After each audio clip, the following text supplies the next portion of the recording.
It was full steam ahead on the island of Sodor. All the engines were running on time. They wanted to finish their work quickly because tonight was Halloween. The engines loved seeing the children in their Halloween costumes. And the engines loved to hear tales of ghostly engines and scary steam trains. That evening, Sir Topham Hatt came to Tidmouth Sheds. "Thomas and Emily, you must go to the smelters yard," he said. "An important delivery of iron must be collected right away." "Yes, sir," they puffed. Percy thought the smelters yard was spooky. He was worried about his friends. "Look out for ghosts," he whistled nervously. "It is Halloween." "There's no such thing as ghosts," Thomas said cheerfully. "It's just silly make-believe," added Emily. And they steamed off to the smelter's yard. The sun was setting, and it was getting dark. "Imagine being scared of Halloween," puffed Thomas. "Or the smelter's yard," sniffed Emily. "Pah," added Thomas. Thomas and Emily enjoyed feeling brave.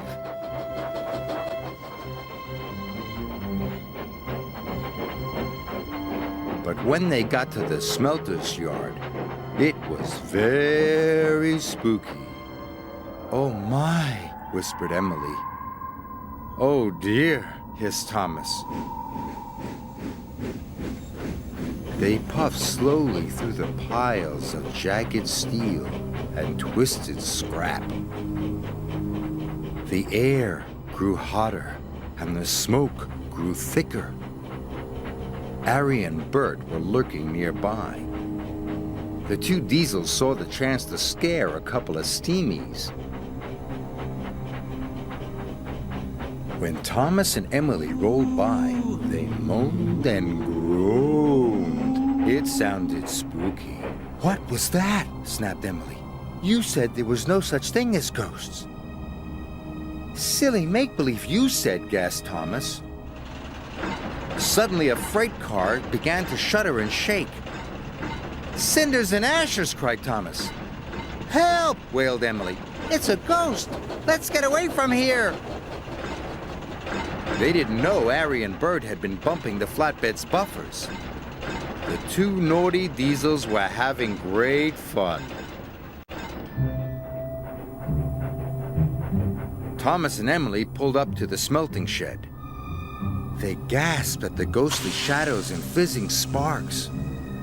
Their wheels felt as if they were frozen, but they had to go inside. "I hope the ghost hasn't gone in there," quaked Thomas. "Me too," quivered Emily. And they both rolled slowly into the smelting shed.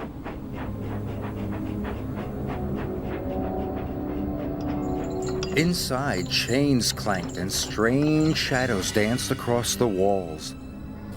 Must be brave, Thomas puffed. But it was spooky. Emily was turning around, ready to shun some freight cars. Suddenly, a great whoosh of sparks lit up the shed. "Bust my buffers!" cried Emily. Emily was scared. She didn't notice the huge white tarp. It fell, covering her from funnel to footplate.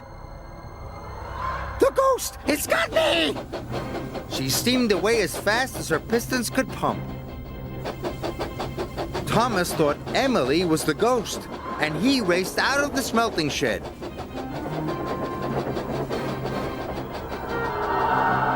"The ghost is after me!" cried Thomas. Arry and Bert thought Emily was the ghost too, and they raced away. Thomas was right behind them, and Emily was right behind Thomas.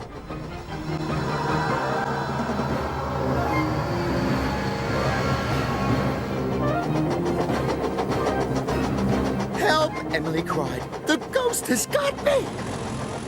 Arry, Bert, Thomas, and Emily raced towards Tidmouth Sheds. Tidmouth Sheds was quiet and peaceful.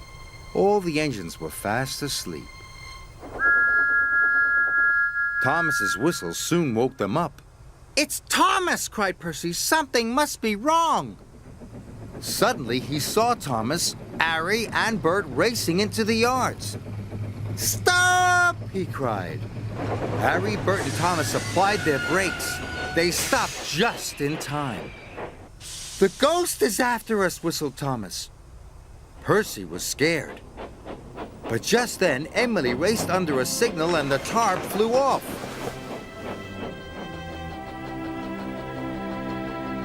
"That's no ghost," said Percy. "That's Emily." The engines didn't feel scared anymore, but they did feel foolish. Sir Topham Hatt arrived wearing his pajamas. "What is all this fuss and bother?" he boomed. "It has caused confusion and delay." "But, sir," cried Thomas, "the flatbeds were rattling." "And we heard moaning," said Emily. "And groaning," added Thomas. Sir Topham Hatt looked at Arry and Bert. "Do you know anything about this?" he asked sternly. "It was us, sir," Bert mumbled. "For your punishment, you go back and collect the iron at once," said Sir Topham Hatt. "Yes, sir," said Arry and Bert, and they rumbled away.